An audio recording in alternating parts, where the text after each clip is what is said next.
So hi everyone, welcome back to another new video. So guys, finally MSc CET 2025 ची answer की ही आता release झालेली आहे. आता फक्त पीसीबी ग्रुपची आन्सर की रिलीज झाली आहे.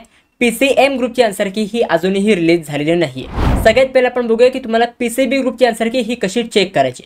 सगळ्यात पहिले याचे तुम्हाला सीईटी सेलच्या ऑफिशियल वेबसाईटवर ऑफिशियल वेबसाईटची लिंक मी तुम्हाला डिस्क्रिप्शन बॉक्समध्ये प्रोव्हाइड केलेली आहे. त्या तिकडे तुम्हाला सीईटी एक्झामिनेशन पोर्टल हा तुम्हाला ऑप्शन दिलेला आहे. त्यावर तुम्हाला क्लिक करायचं आहे. आता त्यावर तुम्ही क्लिक केल्यानंतर तुम्हाला त्या तिकडे ईमेल आयडी आणि तुमचा पासवर्ड एंटर करून तुम्हाला लॉग इन करून घ्यायचं आहे. लॉग इन केल्यानंतर तुम्हाला ह्या इकडे असा इंटरफेस ओपन होईल. आता ह्या इंटरफेसवरती आल्यानंतर तुम्हाला कुठेही आन्सर कीचं ऑप्शन दिलेलं नाहीये, म्हणजे चेक युअर आन्सर की असा कुठेही ऑप्शन दिलेलं नाहीये. त्याच्याऐवजी तुम्हाला एक ह्या इकडे ऑप्शन दिलाय ऑब्जेक्शन ट्रॅकरचा, तर त्या ऑप्शनवर तुम्हाला क्लिक करायचं आहे आणि त्याच्यानंतर तुम्हाला ह्या इकडे तुमचा ग्रुप सिलेक्ट करायचा आहे. आता तुमची फक्त पीसीबी ग्रुपची आन्सर की रिलीज झाली आहे, तर तुम्हाला ह्या इकडे तुमचा पीसीबी ग्रुप सिलेक्ट करायचा आहे. आता ह्या ऑप्शनवर तुम्ही क्लिक केल्यानंतर तुमच्या समोर एक इन्स्ट्रक्शनचा पेज ओपन होईल. आता हे इन्स्ट्रक्शन कशासाठी आहेत, तर हे इन्स्ट्रक्शन तुमच्या ऑब्जेक्शन रेझिंग बाबत आहेत. आता तुमच्या आन्सर कीमध्ये काही क्वेश्चन असे असतील जे रॉंग असतील, म्हणजे ते पर्टिक्युलर क्वेश्चन सीईटी सेलकडनंच रॉंग झालेले असतील, तर त्या पर्टिक्युलर क्वेश्चनवर तुम्ही ऑब्जेक्शन रेज करू शकता, तुम्ही ग्रीव्हन्सेस रेज करू शकता. आणि जर तुमचे ऑब्जेक्शन हे करेक्ट आले, म्हणजे सीईटी सेलने अनालाइज केलं की हां त्यांच्याकडनंच ह्या क्वेश्चनमध्ये मिस्टेक झाली आहे, सीईटी सेलकडनंच ह्या क्वेश्चनमध्ये मिस्टेक झालेली आहे, तर त्या पर्टिक्युलर क्वेश्चनचे तुम्हाला बोनस मार्कसुद्धा मिळू शकतात. तर ते ऑब्जेक्शन रेजिंगबद्दल तुम्हाला ह्या इकडे इन्स्ट्रक्शन दिलेले आहेत. आता हे इन्स्ट्रक्शन नक्की काय आहेत आणि तुम्ही ऑब्जेक्शन कसं रेज करू शकता, तर ते पण मी तुम्हाला सांगणार आहे. त्याचं तुम्ही टेन्शन नका घेऊ. आता ह्याकडे तुम्हाला एक ऑप्शन दिलेला आहे प्रोसीड म्हणून, तर त्या ऑप्शनवर तुम्हाला क्लिक करायचं आहे. आता एकदा तुम्ही प्रोसीड केलं तर त्याच्यानंतर तुमच्यासमोर तुमची आन्सर की ही ओपन होईल. आता ह्या आन्सर कीमध्ये तुम्हाला सगळे क्वेश्चन दिलेले असतील, जे क्वेश्चन तुम्हाला सीईटीच्या एक्झाममध्ये आले होते, म्हणजे तुमच्या सीईटीच्या एक्झाममध्ये जे पण तुम्हाला क्वेश्चन आले होते, जे पण तुम्हाला ऑप्शन दिलेले होते, तर ते सगळे क्वेश्चन्स, ते सगळे ऑप्शन्स तुम्हाला ह्याकडे दिलेले असतील. आता जर तुम्ही ह्याकडे नोटीस केले असेल तर प्रत्येक ऑप्शनच्या आधी तुम्हाला काही नंबर्स दिलेले आहेत. तर ह्या इकडे तुम्हाला ऑप्शनचा आयडी दिलेला आहे. जर तुम्ही प्रत्येक क्वेश्चनच्या खाली चेक केलं तर तुम्हाला ह्याकडे ऑप्शन दिलेला आहे करेक्ट ऑप्शन म्हणून. आता करेक्ट ऑप्शन म्हणजे काय की हा जो क्वेश्चन आहे ह्याच्यावरती जो पण तुम्हाला क्वेश्चन दिलेला आहे त्या पर्टिक्युलर क्वेश्चनचा करेक्ट ऑप्शन नक्की काय आहे, तर तो ऑप्शनचा आयडी तुम्हाला ह्याकडे दिलेला आहे. त्याच्या बाजूला तुम्हाला काय दिलं आहे, कॅन्डिडेट रिस्पॉन्स. आता कॅन्डिडेट रिस्पॉन्स म्हणजे काय की नक्की तुम्ही सीईटीच्या एक्झाममध्ये ह्या पर्टिक्युलर क्वेश्चनचा तुम्ही ऑप्शन नक्की काय सिलेक्ट केलंय, तुमचं ऑप्शन हे करेक्ट आहे की नाही आहे, तर ते तुम्हाला कॅन्डिडेट रिस्पॉन्समध्ये दिलेलं आहे.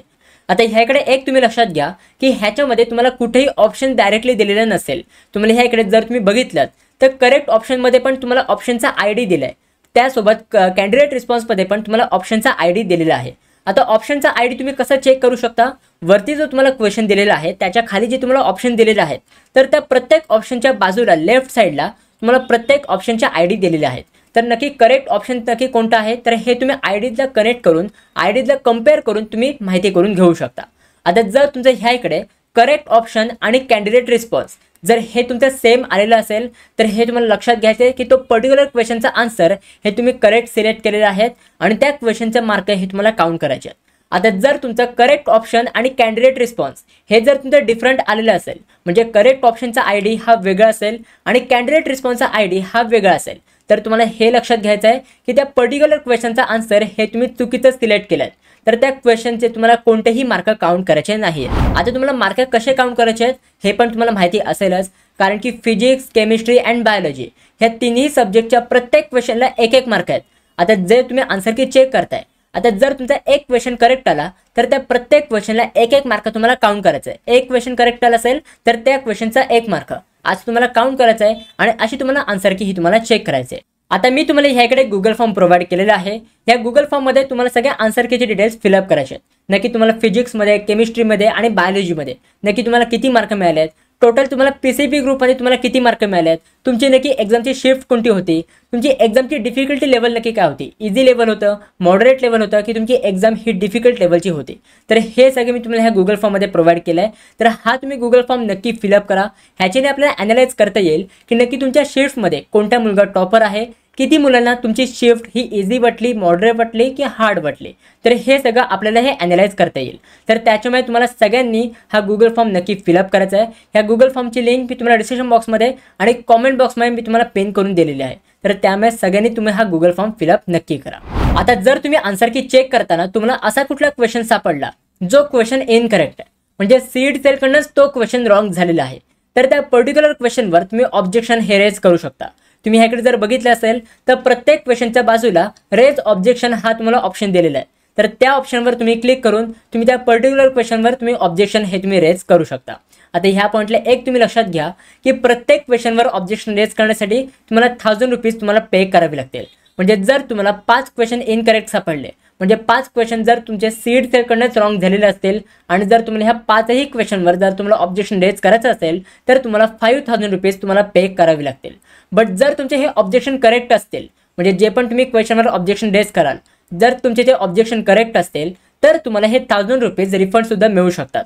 सीड सेलने हा रूल ह्या वर्षी चेंज केलेला आहे। लास्ट इयर असा रूल नव्हता। लास्ट इयर काय होतं की जरी तुम्ही ऑब्जेक्शन रेज करत, जरी तुम्ही ऑब्जेक्शन तुमचं करेक्ट असेल तरी पण तुम्हाला हे अमाऊंट रिफंड मिळत नव्हती। बट ह्या वर्षी सीड सेलने हा रूल चेंज केलेला आहे। आता ज्या पण क्वेश्चनवर तुम्ही ऑब्जेक्शन रेज कराल आणि जर तुमचे ऑब्जेक्शन ते करेक्ट असेल, सीड सेल मान्य करत असेल की हां ह्या क्वेश्चनमध्ये आमच्याकडनं काही चुकी झाली आहे किंवा त्या ऑप्शनमध्ये आमच्याकडनं काही चुकी झाली आहे, तर त्या क्वेश्चनचे तुम्हाला बोनस मार्क्स सुद्धा मिळतात आणि तुम्ही जे ऑब्जेक्शन रेज करताय, तुम्ही जे 1000 रुपीज पे करताय, तर ते 1000 रुपीज तुम्हाला रिफंड सुद्धा मिळणार आहेत।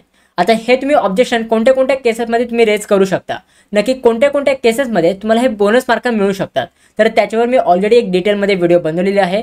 तर त्या व्हिडिओची लिंक मी तुम्हाला आय बटनमध्ये आणि डिस्क्रिप्शन बॉक्समध्ये प्रोव्हाइड केलेली आहे। तर ती व्हिडिओ तुम्ही नक्कीच चेकआउट करा। आता ह्या इकडे एक तुम्ही लक्षात घ्या की ही जी तुमची आन्सर की आहे ही परमनंटली तुमच्याकडे नसणार आहे। म्हणजे सीड सेलने आपल्याला एक टाइम पिरियड प्रोव्हाइड केला आहे। ह्या टाइम पिरियडमध्येच आपल्याला ही आन्सर की चेक करायची आहे आणि हा टाइम पिरियड कंप्लीट झाल्यानंतर ही आन्सर की तुमची गायब होणार आहे। म्हणजे आपल्या इंटरनेटवरती तुम्हाला ही आन्सर की तुम्हाला मिळणार नाही आहे। तुम्ही आन्सर की परत तुम्ही डाउनलोड नाही करू शकत। तर त्याच्यामुळे फक्त 2-3 दिवस आहेत, तुम्ही ही आन्सर की चेकआउट करू शकता। आणि जर तुम्हाला कुठल्याही क्वेश्चनवर ऑब्जेक्शन रेज करायचं असेल तर त्या पर्टिक्युलर क्वेश्चनवर सुद्धा ह्या 2-3 दिवसांमध्ये तुम्ही ऑब्जेक्शन रेज करू शकता। एकदा तुमचा हा टाइम पिरियड संपला त्याच्यानंतर तुम्ही हे आन्सर की चेकआउट नाही करू शकत। त्यासोबत ह्या आन्सर कीमध्ये तुम्हाला डाउनलोड करायचा सुद्धा ऑप्शन दिलेला नसतो। तर त्याच्यामुळे तुमच्याकडे लिमिटेड टाइम आहे। ह्या लिमिटेड टाइममध्ये तुम्हाला ही आन्सर की चेक करून घ्यायची आहे। आता जर तुम्हाला तुमच्या कॅपराऊंडच्या प्रोसेससाठी पर्सनलाइज कॉलेजची लिस्ट पाहिजे असेल तर त्यासाठी तुम्ही आमची पर्सनल काउन्सिलिंग हे जॉईन करू शकता। ह्या पर्सनल काउन्सिलिंगमध्ये आम्ही तुम्हाला 1-to-1 गायडन्स प्रोव्हाइड करू। त्यासोबत आम्ही तुम्हाला एक बेस्ट कॉलेजची लिस्ट प्रोव्हाइड करू। म्हणजे जे पण तुमचे पर्सेंटेज येतील, जेवढे पण तुमचे मार्क्स येतील, तर तुमच्या मार्क्सच्या अकॉर्डिंग, तुमच्या पर्सेंटेजच्या अकॉर्डिंग तुम्हाला जिथे पण कॉलेज पाहिजे ओव्हरऑल महाराष्ट्रामध्ये, म्हणजे फॉर एक्झाम्पल पुण्यामध्ये पाहिजे असेल, मुंबईमध्ये पाहिजे असेल, तर तुमच्या लोकेशन प्रायोरिटीच्या अकॉर्डिंग, तुमच्या कॅटेगरीच्या अकॉर्डिंग आम्ही तुम्हाला एक बेस्ट कॉलेजची लिस्ट प्रोव्हाइड करू। आणि ह्याच्यामध्ये आम्ही तुम्हाला कॅपराऊंड 1 पासून ते कॅपराऊंड 3 पर्यंत आम्ही तुम्हाला पूर्ण गायडन्स प्रोव्हाइड करणार आहोत। तर त्यामुळे जर तुम्ही इंटरेस्टेड असाल तर नक्की तुम्ही आमच्या पर्सनल काउन्सिलिंगमध्ये एनरोल करू शकता। ही पर्सनल काउन्सिलिंग इंजिनिअरिंग आणि फार्मसी दोघांसाठी पण आहे। आता जर तुम्हाला आमच्या पर्सनल काउन्सिलिंगमध्ये एनरोल करायचं असेल तर त्यासाठी तुम्हाला आमचा ॲप डाउनलोड करावं लागेल। इझी कॉलेज हे ॲपचं नाव आहे। हे ॲप तुम्ही डाउनलोड करून तुम्ही आमच्या पर्सनल काउन्सिलिंगमध्ये एनरोल करू शकता। जर तुमचे काही पण डाऊट्स असतील, काही पण क्वेरीज असतील पर्सनल काउन्सिलिंगच्या रिगार्डिंग, तर त्यासाठी मी तुम्हाला काही हेल्पलाईन नंबर प्रोव्हाइड केलेले आहेत। त्यासोबत मी तुम्हाला इंस्टाग्रामचा ID सुद्धा प्रोव्हाइड केला आहे। तर त्या इंस्टाग्रामच्या IDवर किंवा ह्या हेल्पलाईन नंबरवर तुम्ही व्हॉट्सअपवर मेसेज करू शकता। माझी टीम किंवा मी तुम्हाला नक्की रिप्लाय करायचा प्रयत्न करू। सो गाइज, आय होप ह्या व्हिडिओमध्ये जे पण मी तुम्हाला सांगितलं आहे हे सगळं तुम्हाला समजलेलं असेल। जर तुमचे काही पण डाऊट्स असतील तर ते तुम्ही मला कॉमेंट सेक्शनमध्ये विचारू शकता। जर तुमच्या व्हिडिओजमध्ये काही सजेशन असेल, तुम्हाला वाटतं की त्या टॉपिकवर मी व्हिडिओ बनवावं, तर ते सुद्धा टॉपिक मला कॉमेंट सेक्शनमध्ये नक्की सांगा। So guys, that's it for this video. कशी वाटली तुम्हाला ही व्हिडिओ? आवडली असेल तर नक्की लाईक करा, शेअर करा, सबस्क्राईब करा। भेटू पण पुढच्या व्हिडिओमध्ये। तोपर्यंत बाय बाय, सी या and have a good day.